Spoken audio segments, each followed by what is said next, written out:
کریم اما بعد اعوذ باللہ من الشیطان الرجیم بسم اللہ الرحمن الرحیم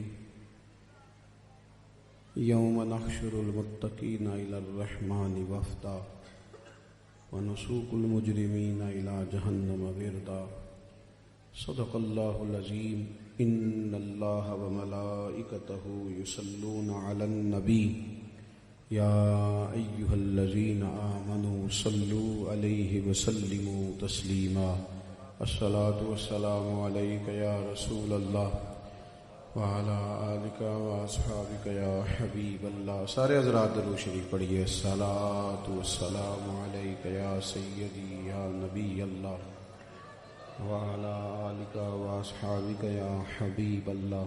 حمد و صلاۃ کے بعد دوستو، بزرگوں اور بھائیوں، عرس مقدسہ کی خوبصورت تقریبات ہیں۔ عالی مرتبت صاحبزادہ پیر سید تنویر شاہ صاحب قبلہ آپ کو اس کی غرض و غایت سے آگاہ کر رہے تھے، سن رہے تھے آپ کہ عالم اور عالم باعمل حضرت علامہ پیر سید ظہور علی شاہ صاحب رحمۃ اللہ تعالی علیہ آپ کے عرس پاک کی یہ تقریبات ہیں۔ اللہ تبارک و تعالی ہم سب کو اپنے بزرگوں کے ساتھ وابستہ رکھے، اخلاص کی اللہ توفیق عطا فرمائے، اور اگر ہم کوئی دین کے لیے کاوش کریں تو اللہ ہم سب کی اس کوشش کو اپنی بارگاہ میں مستجاب فرمائے۔ تین چیزیں اگر سمجھ لی جائیں تو دین کا کل مزاج سمجھ میں آ جاتا ہے۔ حضرت مجدد الفسانی رحمۃ اللہ علیہ فرماتے ہیں کہ میں نے جو نچوڑ نکالا ہے وہ تین چیزیں۔ فرماتے ہیں ایک تو شوق کے ساتھ دین کا علم حاصل کرو، شوق کے ساتھ، بوجھ بنا کے نہیں، شوق کے ساتھ۔ اور جب تم کچھ معلومات حاصل کر لو تو پھر ان پر عمل کرو۔ اس سے مقصود صرف بحث نہ ہو، صرف مناظرہ نہ ہو، صرف تقریر نہ ہو، صرف واعظ و نصیحت نہ ہو، علم شوق سے، پھر اس پر عمل۔ اور تیسرا فرماتے ہیں کہ اس عمل میں اخلاص پیدا کر لو، سمجھ لو تمہارا دین مکمل ہو گیا ہے۔ ہمارے بزرگوں کا تمام کا، وہ کسی بھی سلسلہ مبارکہ سے ہوں، ان لوگوں کا جو نقطہ نظر یہ رہا کہ سب سے پہلے انہوں نے خود علوم حاصل کیے، یعنی گھر بیٹھے بیٹھے ان لوگوں نے دعوے نہیں کر دیے کہ جناب مجھے خود سارا پتہ ہے، میں خود بڑا کچھ جانتا ہوں، میری اپنی معلومات بڑی وسیع، ایسا نہیں کیا، بلکہ ان لوگوں نے باقاعدہ اصول علم کے لیے، آپ کو گاڑی چلانی بھی سیکھنی ہو تو پھر بھی آپ کچھ نہیں تو ایک دو دن تو کسی ڈرائیور کے ساتھ بیٹھتے ہیں نا، اور چلو اس سے پوچھے نام بھی تو اس کے ساتھ بیٹھ کے غور تو کرتے ہیں نا یہ کرتا کیا ہے۔ دنیا میں کوئی چیز بھی سیکھنے کے لیے آپ کو کسی استاذ کی خدمت میں حاضر ہونا ہے۔ علوم دینیا کے حصول کے لیے کتب سے وابستہ ہو یا صحبت علماء اختیار کرے یا باقاعدہ درسیات کی طرف بڑھے، لیکن کچھ شوق سے حاصل کیا جائے۔ ہماری طبیعت یہ ہے، تقریر سننے کے شوقین ضرور ہیں، اشعار سننے کے شوقین ضرور ہیں، کوئی اچھی بات طبیعت سے ٹکراتی ہے تو دل پہ اس کا اثر بھی محسوس کرتے ہیں، لیکن باقاعدہ سیکھنے کا مزاج نہیں بناتے۔ باقاعدہ کچھ سیکھنے کا، جیسا حضرت شاہ صاحب کہہ رہے تھے کہ حضرت شاہ صاحب رحمۃ اللہ نے یہاں دروس کا سلسلہ شروع کیا، باقاعدہ پڑھنے پڑھانے کی انہوں نے طرح ڈالی اور نظم کے ساتھ وہ کام کرتے رہے۔ اپنی زندگی میں تھوڑا سا شوق پیدا کریں کہ میں نے کچھ سیکھنا ہے۔ میں بڑی ذمہ داری سے آپ سے عرض کرتا ہوں، اگر طلاق کے مسائل زیادہ نہیں، صرف 2-3 گھنٹے شادی سے پہلے، اور زیادہ دن نہیں، 2-3 دن صرف کسی عالم کے پاس جا کے نکاح کے، طلاق کے، پاکی پلیدی کے مسائل سیکھ لیے جائیں تو میں آپ کو بڑے انشراح صدر سے عرض کرتا ہوں کہ اگر ہمارے ہاں طلاق کی شرح 100% ہے تو یہ چند فیصد رہ جائے گی۔ لوگوں کو مسائل نہیں آتے تو گھر اجڑ جاتے ہیں۔ اگر انہیں مسائل آتے ہوں، آپ کو پتہ ہے محبوب نے دینی علم کو کتنی اہمیت دی ہے، صرف وظیفے کو نہیں، صرف چلے کوئی نہیں، صرف عبادت کوئی نہیں، اللہ کے محبوب علیہ السلام فرمانے لگے ایک گھڑی کے لیے علم سیکھنا کتنی دیر کے لیے؟ ایک لمحہ تم نے سیکھنے میں اگر گزارا تو یہ ساری رات عبادت کرنے سے تمہارے لیے زیادہ درجے والا ہو گیا ہے۔ اور اس سے مراد عالم کا ٹیسٹ کرنا نہ ہو، میں پتہ کروں ان کو مسئلہ آتا ہے کہ نہیں۔ اس سے مراد یہ بھی نہ ہو کہ آج میں تقریر میں مسئلہ سن کے جاؤں گا، پھر اپنے محلے کے امام کو جا کے تنگ کروں گا کہ وہاں تو یہ بات ہوئی تھی، آپ نے کیوں نہیں بتائی۔ نہ یہ ہو کہ میں بحث مباحثہ کروں گا سیکھنے کے لیے۔ ایک بہت بڑی بات کی ہے نبی پاک صلی اللہ علیہ وسلم، ہر بات ہی حضور کی بڑی ہے، لیکن اس عنوان پر اللہ کے حبیب علیہ السلام کا جو ارشاد ہے وہ بڑا ہی سمجھنے والا ہے۔ محبوب فرمانے لگے، اے اللہ میں اس علم سے تیری پناہ مانگتا ہوں کہ جو علم تو ہو پر نفع والا نہ ہو، جس سے میں خود نفع نہیں اٹھا سکا میرے بھائی، اس سے میں آپ کو کیا نفع دوں گا۔ علم کا مطلب ہے کہ آپ سنوریں، آپ میں تبدیلی آئے، اس علم کی روشنی میں آپ اپنے معاملات کو ترتیب دیں۔ میرے پاس نکاح کا مسئلہ پوچھنے، اب جس کے پاس بھی مولوی سمجھ کے لوگ جاتے ہیں تو اس میں زیادہ مسئلے طلاق کے ہی ہیں، زیادہ مسئلے طلاق کے، لوگوں کو پتہ نہیں ہے، اگر پتہ چل جائے۔ اب وہ اسٹامپ پیپر والا کیا کرتا ہے، اس نے بھی 3 طلاقیں پکی لکھ کے رکھی ہوئی ہیں کمپیوٹر میں، وہ جو آتا ہے وہاں درج کرا کے سائن کرا دیتا ہے۔ حالانکہ طریقہ تو یہ تھا کہ ایک طلاق دی جاتی، 1 مہینے کے بعد پھر دوسری دی جاتی، تاکہ اگر کوئی سوچنے کا موقع رہتا تو گنجائش رہتی۔ 3 طلاقیں اکٹھی لکھی ہیں، بلکہ تاکیدیں ہیں، طلاق کے ثلاثہ دیتا ہوں اور پھر آگے طلاق طلاق طلاق پکی لکھ کے رکھ دی۔ مسئلہ پوچھنے لوگ آتے ہیں، میرے بھی بچے ہیں، بہن بھائیوں کے بھی بچے ہیں، میرے ذمے تو ہاں نہ میں جواب دینا ہے نا۔ لیکن ایک دن چھوٹا سا بچہ بیچارہ 4-5 سال عمر، وہ بھی ساتھ آ گیا مسئلہ پوچھنے، 3 طلاقوں کا مسئلہ پوچھا۔ تو میں نے کہا بھی اب تو یہ طلاق ہو گئی، اب تو یہ علیحدہ لے دیں گے۔ تو وہ سب لوگ خاموش ہو گئے، جانے لگے۔ تو وہ بچہ میرے قریب آ کے، سادہ سا دیہاتی بیچارہ، اور اس کے کپڑے بتاتے تھے کہ گھر میں غریبی ہے، تو میرے کپڑے پکڑ کے کہنے لگا، مولوی صاحب میری اماں کہندی سی پوچھ کے آیا جے، پھر ہن میری امی تے ابو نے علیحدہ علیحدہ ہی رہنا ہے۔ تو تڑپ گیا میرا دل، وہ رات روٹی نہیں کھائی جا سکی۔ لیکن پھر مجھے غصہ آیا اپنے آپ پہ کہ ہم نے بھی اس طرح جدوجہد نہیں کی لوگوں کو مسائل بتانے۔ ہمارے ہاں بھی تقریروں میں وہ بات ہوتی رہی جس میں ذرا نعرے تگڑے لگے، جس میں ذرا وہ ہمارا نقیب کہے کہ جنجدہ مجمع میں تو چوک کے دیتا ہے، انجدہ ہی رکھنا جی۔ آج تو میں لٹ کے آ گیا محفل لٹی دے نہیں، محفل نو کچھ دئی دے۔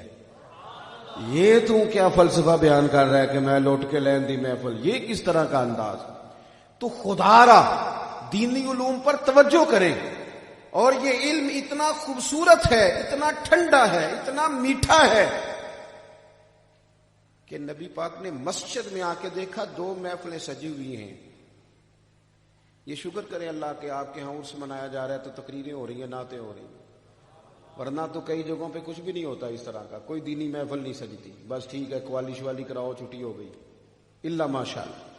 محبوب مسجد نبوی میں آئے، 2 محافل دیکھیں، ایک طرف لوگ بیٹھ کے ذکر کر رہے تھے، اب کتنی اعلیٰ بات ہے اللہ کو یاد کرنا، اور ایک طرف بیٹھ کر لوگ دین کی بات کر رہے تھے، ایک سکھا رہا تھا باقی سیکھ رہے تھے۔ دونوں کے بالکل بیچ کھڑے ہو کے حضور نے فرمایا مجلسیں دونوں خیر والی ہیں، محفلیں دونوں خیر والی ہیں، لیکن فرمایا مجھے چونکہ استاد بنا کے بھیجا گیا ہے، لہٰذا میں اس محفل میں بیٹھوں گا جہاں علم کی بات ہو رہی ہے۔ تو اب امتی کے لیے زیادہ بہتر کیا ہے کہ اس کے محبوب جہاں بیٹھے ہیں وہ بھی وہاں جا کے بیٹھے۔ جمعے میں وقت پہ آئیں، وقت پہ آئیں۔ آپ کا خطیب ایک آیت کا ترجمہ تو کرے گا ہی نا، وہ چلے گھنٹے کی تقریر میں 1 حدیث سننے کو ملے گی تو کچھ نہ کچھ تو نفع ہوگا۔ علم کا ذوق اپنی طبیعت میں لائیں اور اس کی تڑپ ہو۔ آپ یہ چسکا لگا لینا کبھی حضور کی حدیثوں کا، تو یہ بھی چسکا ہے، نہیں سمجھ آئی آپ کو میری بات؟ اگر یہ چسکا لگ جائے تو یہ بھی چسکا ہے، نیرا شیروں کا چسکا نہیں ہوتا، نیرا سریلی آواز کا ذائقہ نہیں ہوتا، یہ بھی اگر سرور لگ جائے نا، اور اگر نہ سمجھ آئے تو امام بخاری سے پوچھو، نہ سمجھ آئے تو امام مسلم سے پوچھو۔ ساری رات گزر جاتی تھی حدیثوں میں، نیند ہی نہیں آتی تھی. حضور کے جو فرامین ہے نا، ایک ایک بات کبھی کھولو گے نا آپ یقین کرو. کبھی حدیثیں پڑھنی بندہ شروع کرے تو یوں لگتا ہے مدینے والے ساری باتیں میرے ساتھ ہی کر رہے ہیں، یہ سبق مجھے ہی پڑھایا جا رہا ہے. یعنی اس طرح محسوس ہوتا ہے کہ ایک نوجوان مجھے کہنے لگا زندگی کا مقصد کوئی نہیں ملتا، وہ مقصد ہو جائے. میں نے کہا تو حضور کی کوئی ایک حدیث پڑھنا. وہ کہنے لگا میرے کورس میں ایک ہے. تو میں نے کہا یہ بھی مقصد بن جائے گی. کچھ الفاظ احادیث ہیں نا کتابوں میں. کہنے لگے وہ جو حدیث ہے کہ تم میں سے بہتر وہ ہے جو لوگوں کے لیے بہتر ہے. تو میں نے کہا لو ان 2 جملوں پہ زندگی گزار لو، ارادہ کر لو کہ میں نے ماں باپ کے لیے بھی بہتر بننا ہے، استادوں کے حق میں بھی بہتر بننا ہے، مشائخ کا بھی پورا فرما بردار بن کے بہتر بننا ہے، دوستوں کے حق میں بھی بہتر بننا ہے، پڑوسیوں کے حق میں بھی بہتر بننا ہے، محلے داروں کے حق میں بھی بہتر بننا ہے، سسرال والوں کے حق میں بھی بہتر بننا ہے، دینداروں کے حق میں بھی بہتر بننا ہے. لو ساری زندگی اس ایک حدیث پہ گزار لو. محبوب کی تو باتیں اتنی شاندار ہیں، ان میں کبھی گم ہو کے دیکھو، اور اگر یہ چسکا لگ جائے تو شاہ بقی الدین ابن مخلد کہتے ہیں میں اپنے استاد سے حدیث پڑھتا تھا تو سرور ذرا بڑھ گیا.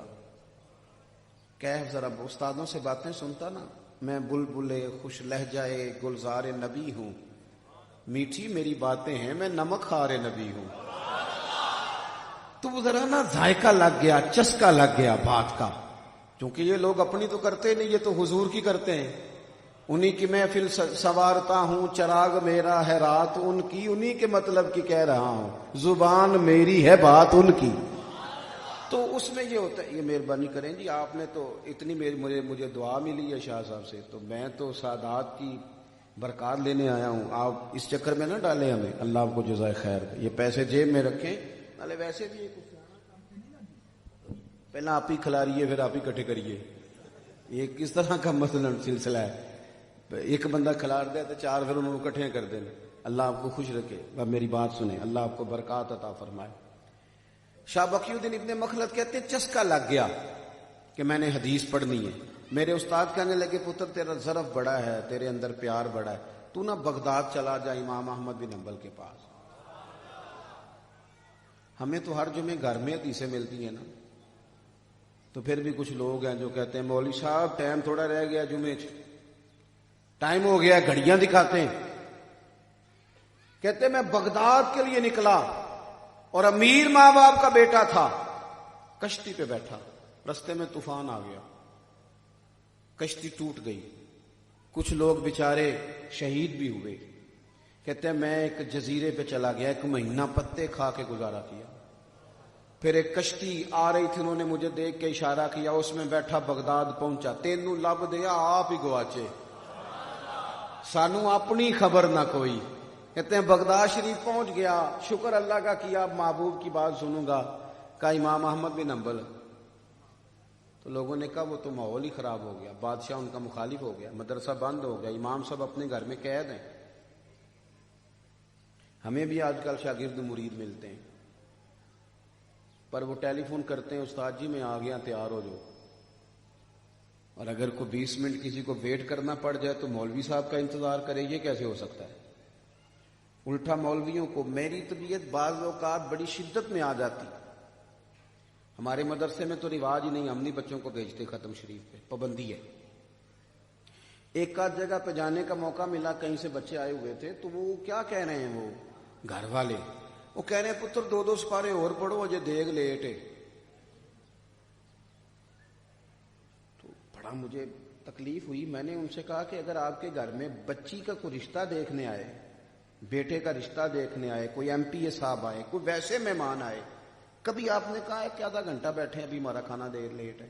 ہو سکتا ہے آپ یہ لفظ ادا کریں؟ کیا مطلب ہم نے سمجھ لیا ہے دین کو، اور کیا ان لوگوں کا ہم نے حال کیا ہے. میں نے کہا چلو ٹھیک ہے، یہ 2 سپارے پڑھتے ہیں، آپ بھی سارے گھر والے آئیں، 2 آپ بھی پڑھیں، آگے ادھر بیٹھے. آپ نے پابندی لگائی ہے پورا قرآن پڑھو، اور میرے نبی پاک نے فرمایا قرآن پاک اتنی دیر پڑھو جتنی دیر تمہارا دل جمے، جب طبیعت نہ جمے تو چھوڑ دو. آپ نے کیسے پابند کیا پورا قرآن پڑھنے پر؟ کس دلیل کی روشنی میں طلباء کو پابند کیا؟ بس جی وہ چونکہ قاری صاحب بیچارے کمیٹی کے پابند ہیں اور بچے قاری صاحب کے پابند ہیں. تو ان مشکلات سے نکالیں اپنے آپ کو. شکایت ہے مجھے یا رب خدا بندان مکتب سے، سبق شاہی ہے بچوں کو دے رہے ہیں خاک بازی کا. اور اقبال کہنے لگے گلا تو گھونٹ دیا اہل مدرسہ نے تیرا، اب کہاں سے آئے گی صدا لا الہ الا اللہ. تو باہر نکلے، توڑے یہ سارے لوگوں نے جو زنجیریں ڈال دی. کہتے ہیں وہ مدرسہ تو بند ہو گیا، امام صاحب قید میں، اب کیا کروں؟ فرماتے ہیں میں نے ہمت نہیں آ رہی. کرفیو کا سما تھا، پولیس گلی میں کھڑی تھی. میں نے کہا وہ کوئی مجھے امام صاحب کا گھر بتا دے گا؟ کئیوں کی منت کی کوئی بھی نہ مانا. ایک کہنے لگا صرف اشارہ کروں گا، صرف اشارہ، اور ہاتھ کا نہیں آنکھ کا. کہتے انہوں نے گھر بتا دیا، وہ گلی کے آخری کونے میں امام صاحب کا گھر ہے. اب میں نے سوچا کیسے پہنچو امام صاحب تک. یہ ہے علم کا شوق، سیکھنے کی لگن. یہ لگ جائے صحیح، یہ لگ جائے صحیح. میں نے دیکھا پی ایچ ڈی کرنے کے بعد بھی لوگوں کو لگ جاتی ہے تو وہ پوچھتے ہیں جناب اس آیت کا مطلب کیا ہے، اس حدیث کی تشریح بتا دیں. لگ اپنے اندر یہ طلب پیدا کریں، اور جتنی طلب زیادہ ہو نا. چلیں سادی مثال دیتا ہوں. میں اپنے ابا جی نے ایک باری پوچھا، میں کہ ابا جی تانوں کھانے چ زیادہ پسند کیڑی شے ہے؟ تو وہ فرمان لگے پتر جدو بھوک لگی ہوئے ادو ہر شے ہی، تو جے نہ لگی ہوئے تو پھر نخرے ہی نخرے. میری بات کی سمجھ آ رہی ہے؟ اگر طلب ہو نا تو پھر آپ جس استاد کے پاس بھی جائیں گے فیض ملے گا، اور اگر طلب نہیں، شوق نہیں، تو پھر بہانے ہی بہانے، پھر کہانیاں ہی کہانیاں. فرماتے ہیں کہ آنکھ کے اشارے سے کہا یہ گھر ہے. اب میں نے سوچا استاد صاحب تک پہنچوں کیسے جاؤں. پہلے سوچا پھل نہ بیچنے شروع کر دوں کہ بھئی پھل لے لو، پھل لے. امیر گھر کا بچہ تھا، شاید کوئی آ جائے. فرماتے ہیں پھر سوچا کہ پھل بیچوں گا تو ہر دروازے تک تو نہیں نہ جا سکتا، کوئی دروازہ کھولے کوئی نہ کھولے. پھر کچھ اور ذہن میں باتیں ہیں. پھر طے کیا، باتیں تھوڑی کرنی ہیں آپ سے، مختصر کرتا ہوں. طے کیا کیا؟ کہتے میں نے پگڑی اتار لی، کپڑے پھاڑ لیے، اور گلے میں مانگنے والا کاسا ڈال لیا. او سجنا یار مناؤن دی خاطر اساں کی پیس بٹائے. کہتے ہیں وہ میں نے ہاتھ میں پیالہ پکڑ لیا، دروازے جاتا. 1 دینار کا سوال ہے، 1 دینار کا سوال. پولیس دروازے پہ تھی. امام احمد بن حنبل کا دروازہ آیا تو میں نے رو کے صدا لگائی، فقیر ہوں، 1 دینار کا سوال ہے. امام صاحب باہر آئے، نورانی چہرہ، سونا امامہ، ایک سونا دوجا منہ دا مٹھا، تیجے قاتل نین رسیلے. کہتے ہیں کہ وہ اس کیف کے ساتھ باہر تشریف لائے، اور جب انہوں نے آ کے 1 دینار میرے پیالے میں ڈالا تو میں تو رو ہی پڑا. میں نے ان کے ہاتھ چوم کے کہا، میں نے کہا سونیا میں تو بڑی دور سے چلا ہوں، بڑی دیر سے، دینار نہیں چاہیے، مصطفیٰ کا فرمان چاہیے، مجھے 2-4 حدیثیں حضور کی پڑھا دیں. فرماتے ہیں امام صاحب کی آنکھیں بھی بھار آئیں. فرمایا اس حال میں؟ کہا حضور میں روز مانگنے آؤں گا فقیر بن کے، سجنا یار منون دی خاطر اساں کی پیس بٹائے. کہتے میں خیرات بن کے، سوالی بن کے روز جاتا، 1 دینار امام صاحب ڈالتے اور چند حدیثیں بھی پڑھاتے. کہتے ہیں پھر جب میں بیٹھ کے رات کو یاد کرتا تو میری روح معراج کرتی، حضور کے فرمان پڑھتا تو باطن پہ نور اترتا. فرماتے ہیں اس کیف سے میں سبق پڑھتا رہا، سالوں بیتے، حالات بدلے. تلک الایام نداولھا بین الناس، رب دن پھیر دیتا ہے لوگوں کے بیچ. فرماتے ہیں نیا بادشاہ آ گیا، وہ امام صاحب کا عقیدت مند تھا، اس نے مدرسہ پہلے سے بڑا بنایا، امام صاحب کو بٹھایا مسند تدریس پر. کہتے ہیں پھر ہم نے بھی کپڑے بدل لیے، امامہ باندھ لیا. جب میں پہلے دن حاضر ہوا نا مدرسے میں رش بڑا تھا، تو مجھے دیکھ کر امام احمد بن حنبل کھڑے ہو گئے. فرمایا آ جا، باقیوں نے تو دین سیکھنے کے لیے سیکھا ہے، تو نے تو مانگ مانگ کے مجھ سے حضور کا دین لیا ہے، تو آگے آ جا یار. شوق پیدا کریں گے انشاءاللہ. نہیں طالب علم نوجوان بولے پڑھیں گے انشاءاللہ تعالی. آپ کوشش کریں گے کہ آپ کتاب و سنت کی طرف بڑھیں، فروغ علم کی کوشش، فروغ علم کی. اور اگر آپ کوئی میڈیا بھی چلاتے ہیں تو ضروری تو نہیں کہ کسی کے لطیفے کو آپ آگے بھیجیں جو صحیح سند کے ساتھ روایت آپ تک پہنچے، کسی مستند عالم کی طرف سے اس کو ذرا آگے پہنچائیں. ابلاغ میں اپنا کردار ادا کریں. دوسری بات پھر اس کے فوراً بعد جو بات آتی ہے نا علم کے عمل کی، وہ ہے تقویٰ، پرہیزگاری. تقوی کا مطلب نماز پڑھنا نہیں، روزہ رکھنا نہیں، حج کرنا نہیں. نماز پڑھنے والا نمازی ہے، حج کرنے والا حاجی ہے. گناہ سے بچنے والا متقی ہے. جو محتاط زندگی گزارنے کی کوشش کرے اسے متقی کہا جاتا ہے. تقوی کا مطلب احتیاط سے جینا، محتاط ہو کے. یہ جو بزرگ تھے نا ہمارے، ان کی زندگیاں محتاط تھیں. میرا ایک ذاتی تجزیہ ہے کہ جو پیر ساتھ عالم بھی ہو نا، اس کی کرامتیں تھوڑی مشہور ہوتی ہیں، تھوڑی ہوتی ہیں. لیکن جو اللہ خیر کرے، جنہوں نے دعا کے لیے بھی مولوی صاحب ہی رکھے ہو ساتھ، کہتے ساڈے پیر صاحب جی دعا بھی نہیں منگتے. میں کہوں آمدی نہیں، انہوں کسی مدرسے پاؤ تاکہ اسے آ جائے کوئی دعا شوا کرنی. اسے آتی نہیں بیچارے کو. کہتے وہ دعا بھی نہیں مانگتے. اگر ساتھ عالم ہو تو کرامتیں کیوں کم ہوتی ہیں؟ اس لیے کہ عالم نے کوئی بھی بات کرنی ہے تو احتیاط سے کرنی ہے. اس نے دیکھنا ہے کہ جو کہنے لگا ہوں قرآن و سنت میں اس کی کوئی دلیل بھی ہے، پیچھے کوئی مضبوطی بھی ہے. لیکن جو جاہل ہے جو مرضی کرتا رہتا ہے. شاید اسی لیے کسی نے کہا تھا جڑے محرم راز حقیقت دے او تے راز حقیقت کھول دے ہی نہیں. اے جنہ ویکھیا نہیں او کرن گلاں، او جنہ ویکھ لیا او تے بول دے ہی نہیں. جنہ ویکھ لیا او تے بول دے ہی نہیں. تو یہ سمجھ لیں آپ کہ جہاں طریقت کے ساتھ علم کی چھاپ ہے وہاں تسلسل ملے گا آپ کو کتاب و سنت کا. اور جہاں آزادی ہے ساری، وہاں کوئی پوچھنے والا ہی نہیں. جس کے جو من میں آتا ہے وہ کرتا ہے.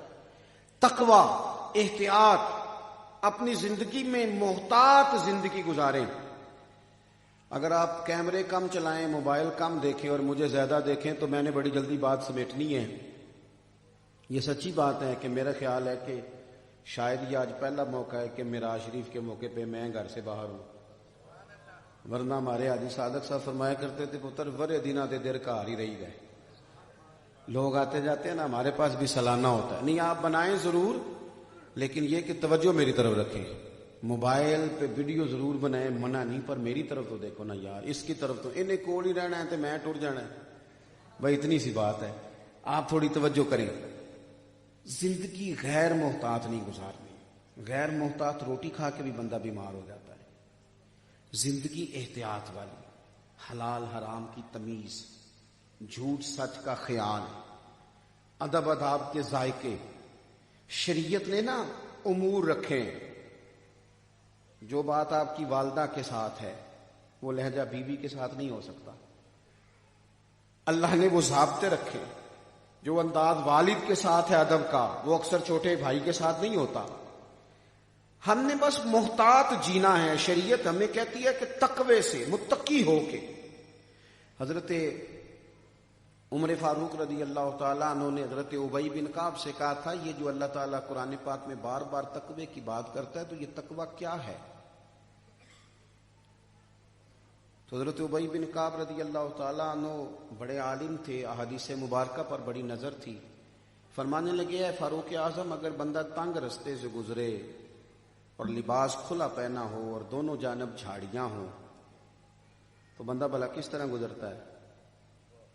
سیدنا فاروق اعظم فرمانے لگے سادی سی بات ہے، ذرا کپڑے سمیٹ لے اور دائیں بائیں ذرا دھیان رکھے کہ کچھ جھاڑی الجھ نہ جائے کپڑوں سے.